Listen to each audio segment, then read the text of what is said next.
అందరికీ నమస్కారం అండి. Welcome to our channel. Telangana రాష్ట్ర ప్రభుత్వ ఉద్యోగుల పెండింగ్‌లో ఉన్నటువంటి 6 డిఏ బకాయిల చెల్లింపులకు సంబంధించి ఇంపార్టెంట్ అప్డేట్స్. సో, ఈ వీడియోలో ఇప్పుడు కొంచెం పూర్తి వివరాలైతే తెలుసుకుందాం. సో, ముందుగా వీడియోని సపోర్ట్ చేసేవారందరూ కూడా వీడియోని ఒక లైక్ చేసి, మీ తోటి ఉద్యోగ మిత్రులకు వీడియోనైతే షేర్ చేయండి. ఛానల్‌ని ఫస్ట్ టైం గనుక విజిట్ చేసినట్లయితే తప్పనిసరిగా సబ్స్క్రైబ్ అయితే చేసుకొని, పక్కనే ఉండే బెల్ సింబల్‌ని యాక్టివేట్ చేసుకోండి. ఇప్పుడు ఆలస్యం చేయకుండా డీటెయిల్స్‌లోకి అయితే వెళ్ళిపోదాం. మళ్ళీ పెండింగ్‌లో 6 డీఏ బకాయిలు. సో, ఇచ్చింది 3 బకాయి పడతారు. 6 నెలలకి ఇవ్వాల్సినవి ఏడాదికి ఒక్కటిగా అన్నట్టుగా పరిస్థితి అయితే ఉంది. కరువు బత్యం కథ మొదటికైతే వచ్చింది. ఉద్యోగులు, ఉపాధ్యాయులు, పెన్షనర్లకు సర్కార్ బాకీ పడ్డ పెండింగ్ డీఏల సంఖ్య 6కు చేరుకుంది. ఈ ఏడాది జూలై 1న ఇవ్వాల్సిన డీఏను కలుపుకుంటే మొత్తంగా 6 డీఏలు సర్కారు బాకీ పడింది. ప్రభుత్వం విధిగా ప్రతి 6 నెలలకి ఒకసారి డీఏ ఇవ్వాలి.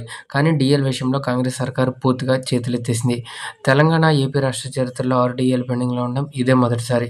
పైగా ఇన్ని డీఏలు దేశంలో ఏ రాష్ట్రంలోనూ పెండింగ్‌లో లేవు. ఆఖరకు దివాలా, పేదరికంతో బాధపడుతున్న రాష్ట్రాల్లోనే 1, 2కు మించి డీఏలు పెండింగ్‌లో లేవు. అత్యధిక డీఏల పెండింగ్‌తో తెలంగాణ రికార్డు ఎక్కిందని ఉద్యోగ సంఘాల నేతలు వ్యంగ్యాస్త్రాలు సంధిస్తున్నారు. జూలై 1న ఇవ్వాల్సిన డీఏకు ఒకరోజు మాత్రమే గడువున్నది. డీఏ ఇవ్వాలంటే కేబినెట్ ఆమోదం తెలపాలి. ఆ తర్వాత సర్కారు జీవో జారీ చేయాలి. ఇప్పట్లో ఇవేవీ జరిగే పరిస్థితి అయితే కనిపించడం లేదు కనుక పెండింగ్ డీఏ లిస్టు చాట్ చాంతాడంతున్నట్టుగా 6కు చేరిందని సంఘాల నేతలు విస్మయం వ్యక్తం చేస్తున్నారు. కరువు భత్యం, ద్రవ్యోల్బణం ప్రభావం తగ్గించేందుకు ఉద్యోగులు, పెన్షనర్లకు ప్రభుత్వం చెల్లించే ఉపశమనం. అధిక ధరల సూచీ ప్రకారంగా ప్రభుత్వం ప్రతి 6 నెలలకి ఒకటి చొప్పున విధిగా డీఏను విడుదల చేయాలి. కేంద్రం ప్రతి 6 నెలలకి టంచనుగా డీఏలు మంజూరు చేస్తుంది. అనేక రాష్ట్రాలు కూడా ఇదే పద్ధతినైతే అనుసరిస్తూ ఉన్నాయి. కాంగ్రెస్ అధికారంలోకి వచ్చాక 3 డీఏలు మాత్రమే ఇచ్చింది. 6 డీఏలు పెండింగ్‌లో పెట్టింది. కాంగ్రెస్ పాలన చూస్తుంటే 6 నెలలకి డీఏ కాకుండా ఏడాదికి డీఏ అన్నట్టుగా పరిస్థితి ఉంది. ఈ 2.5 ఏండ్లలో 3 డీఏలు మాత్రమే ఇవ్వడాన్ని బట్టి చూస్తూ ఉంటే ఇదే నిజమనిపిస్తుంది. ఇచ్చిన 3 డీఏ బకాయిలను సమాన వాయిదాల్లో చెల్లిస్తామని చెప్పింది.